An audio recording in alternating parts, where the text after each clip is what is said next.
Bonjour et bienvenue. Alors, c'est la première vidéo de 2025 et aujourd'hui, j'avais envie de partager un thème essentiel pour cette année qui est un peu la prémisse de toutes celles qui vont suivre, même si on en parle déjà depuis très longtemps, mais ça prend encore plus d'ampleur aujourd'hui. C'est l'incarnation des maîtres. Et c'était un thème que j'avais envie de partager. C'est un petit peu sous forme de guidance ou d'activation qu'elle se fera. Donc je vais laisser couler les informations pour pouvoir les retransmettre selon ma vibration, selon qui je suis. Et donc 2025 appelle l'incarnation des maîtres. Et qu'est-ce qu'on appelle par l'incarnation des maîtres? C'est pas la venue ou l'incarnation des âmes des maîtres ascensionnés ou des grands sages qui ont parcouru cette terre.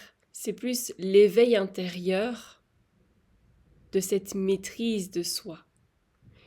C'est vers l'incarnation de cette maîtrise de soi que l'on se dirige et que l'on est appelé à incarner encore plus fortement cette année-ci. C'est vraiment très très insistant. On le ressent depuis longtemps, mais là, maintenant, on ne peut plus y échapper. C'est vraiment très présent. Les sonnettes ont sonné. Vraiment, l'appel est là. Il est puissant, il est fort, il est insistant. On ne peut plus ne plus l'entendre. On ne peut plus faire en sorte de ne plus l'entendre. On ne peut plus faire la sourde oreille. On ne peut plus échapper à cet appel. C'est vraiment cette émergence de ce maître-là, ce maître, ce sage qui va de plus en plus prendre l'essor sur soi, qui va diriger notre vie, notre existence, qui va diriger nos actions, nos pensées, nos sentiments, qui vont aligner nos actions à nos aspirations. On est nombreux à avoir ardemment, courageusement cheminé vers soi-même, vers cette reconnexion à soi, à sa véritable nature, à son essence véritable, depuis de très nombreuses années. Aujourd'hui, il est temps de mettre ardemment et courageusement et audacieusement en pratique tout ce que l'on a appris, tout ce que l'on a travaillé. Et donc, ça va être ah, les mots me manquent à chaque fois, hein. C'est vraiment je vois cette floraison, mais d'or. Une floraison d'or. Ça n'a même rien à voir avec l'abondance, ni avec la prospérité. C'est tout ce travail alchimique en soi qui va se révéler, qui va transparaître. Mais il ne se fait pas tout seul. C'est quelque chose qui doit se vouloir, c'est une volonté intrinsèque à ce qui se passe en nous et à ce qui se passe hors de nous aussi. C'est selon notre volonté et hors de notre volonté. C'est vraiment une co-création cosmique comme ça. Et, c'est cette alchimisation qui va commencer à transparaître, qui va commencer à transparaître à travers nous. Et, et c'est quelque chose qui doit quand même se vouloir. Ça doit être intentionnel, volontaire, ça doit être un engagement de, de l'âme, de l'être, de l'entièreté de qui l'on est. Cette décision que l'on va prendre, cette décision que vous allez prendre, de pouvoir faire transparaître cette alchimie intérieure. Ça va s'accompagner de nombreux défis. Ces défis, ne vous tracassez pas, ils seront toujours à la hauteur de vos capacités. Rien ne vous sera donné sans les outils nécessaires. Donc, vous avez tout le potentiel. Et avoir tout le potentiel en soi ne veut pas dire qu'on va réaliser ce potentiel ou qu'on va aller puiser dans ce potentiel. Donc là aussi, il en va de notre volonté, mais pas pour bien faire la distinction. C'est pas une volonté juste du personnage que l'on joue. C'est en lien avec la puissance de notre être, avec l'intégralité de notre être. c'est bien plus vaste que notre petite volonté. C'est la grande volonté, la volonté de la conscience, la volonté de la vie, la volonté du divin, on pourrait aussi l'appeler comme cela. Mais ça doit être une union, en fait, entre ces deux volontés, de pouvoir servir, d'être au service, mais complètement. Et en faisant preuve totale de foi, une foi absolue, encore plus que ce qu'on vous a demandé ces dernières années, parce que ce n'était pas rien, tout ce qu'on a traversé, c'était costaud, c'était des épreuves assez transformatrices, perturbatrices, salutaires, mais aujourd'hui, si vous décidez d'être réellement au service, encore plus, on va passer au niveau supérieur. Ça va demander une dose de foi encore plus grande. Et donc, la vie va nous amener des événements pour affermir cette foi-là. Mais rappelez-vous, tout ce que vous avez vécu jusqu'à présent, rappelez-vous, vous en êtes sorti haut la main. Vous avez trouvé des ressources en vous que vous ne soupçonniez pas. Vous avez développé des compétences. Vous avez développé une meilleure relation à vos émotions. Vous avez appris à être en paix dans le chaos. Et ça, ce sont vraiment des ressources essentielles pour pouvoir se guider et aussi guider les autres à travers ces prochaines années. Et cette année, c'est une étape cruciale pour incarner le maître en vous. À ce moment-là, on va pouvoir accueillir ces nouveaux codes fréquentiels, des codes qui vont nous amener à une dimension supérieure, plus subtile encore, de la vie, et donc à un impact aussi vibratoire encore plus conséquent. Mais ça demande une énorme responsabilité et un grand engagement. Alors c'est pas pour vous faire peur, mais plus on a un impact considérable, et je ne parle pas au niveau professionnel, je ne parle pas au niveau communautaire, je parle juste en tant qu'humain, dans tous les échanges, dans toutes les relations que l'on peut avoir, dans toutes les interactions que l'on peut avoir avec tout un chacun et avec toute chose, eh bien, on va avoir un impact.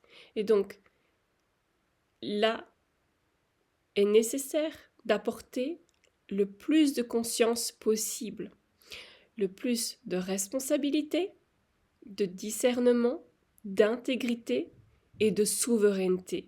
Et donc, ça va nous demander de restaurer de nombreuses vertus en soi. Il y a un appel massif, de nouveau, à l'éveil, tout comme ce fut le cas en 2020. Il y a un appel massif, de nouveau, qui se fait, qui se joue. Et donc, il est important de pouvoir accompagner cette nouvelle masse différemment, pour ne pas leur faire perdre de temps, pour ne pas les amener dans d'autres illusions, dans d'autres perditions. Et c'est là où notre rôle en tant que maître incarné, dans le sens, attention, on ne parle pas d'ego spirituel, on ne se place pas plus haut que les autres, c'est-à-dire que tout le travail intensif que l'on a vécu et que l'on a fait ces dernières années fait qu'on a plus d'expérience. Ça ne fait pas de nous des personnes meilleures, ça fait qu'on a plus d'expérience et de recul. Et donc on a une plus grande capacité à guider, à inspirer, à conseiller, d'où la très grande responsabilité qui nous est demandée. Parce qu'on est arrivé à un point où nous n'avançons plus. Nous tournons en rond et nous rejouons sans cesse les mêmes schémas au sein de ces structures qui sont censées nous amener une certaine liberté et une certaine émancipation, alors que ça nous renferme dans une autre matrice. Donc cette incarnation des maîtres, c'est ce que j'appelle aussi cet appel massif des semeurs de rêves. Pourquoi? Parce qu'ils sont les gardiens d'un rêve pour l'humanité. Et les gardiens de ce rêve, c'est un monde, une vision, une intention, un message d'espoir, un message de foi, un cadeau qu'ils font à l'humanité. Et donc, ces semeurs de rêves, donc imaginez vraiment une boule, une sphère qui contient tout un monde, une promesse à l'humanité. Une promesse, mais une promesse qui n'est pas obligée d'être reçue, d'être vécue, mais plus une proposition, dans le but d'être proposée. Donc, nous, en tant que semeurs de rêves, on va l'ensemencer, on va le proposer pour offrir une autre vision, une autre possibilité, une autre route. Pas pour dire cette route-là est la meilleure, mais pour dire regardez ce qui est possible de vivre, regardez ce qui s'offre à vous. Et à ce moment-là, les gens vont décider par eux-mêmes, mais ils auront une vue plus élargie en possibilités, libératrice, vraiment libératrice. C'est-à-dire que c'est pas suivre une voie qui amène à la libération parce que ça suit un plan bien établi, parce que ça suit une méthode, mais plus parce que ce chemin-là les amène à se questionner réellement sur eux et à se relier de façon autonome et souveraine à leur propre vérité, pour qu'eux aussi puissent activer ce rêve-là en eux et pouvoir l'ensemencer aussi.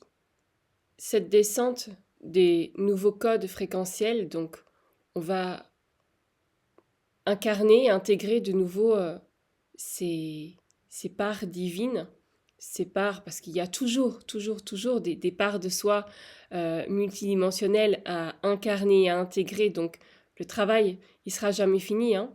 On n'arrive jamais au bout, et donc il y a ces parts qui vont descendre à partir de cette année pour ceux qui auront bien cheminé, en tout cas ces dernières années, qui auront fait un travail d'épurement, de déconditionnement, de déconstruction.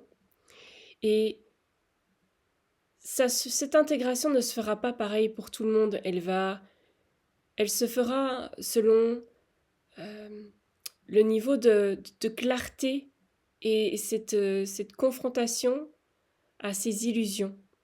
Donc, elle ne se fera pas pareil pour tout le monde. Ce sera différent pour chacun.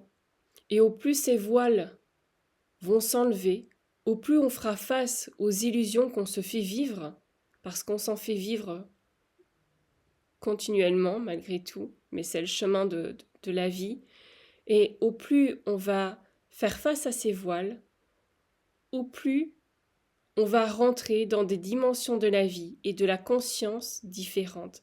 C'est-à-dire que notre vibration, notre impact vibratoire va complètement transformer la matière. Alors, bien sûr, j'entends qu'il y a beaucoup de personnes qui vont s'attendre à un changement drastique au niveau extérieur, au niveau de la matière. Mais c'est avant tout, rappelez-vous bien de ça, c'est avant tout dans cette dimension intérieure. Et donc, notre rapport après à la matière va se transformer.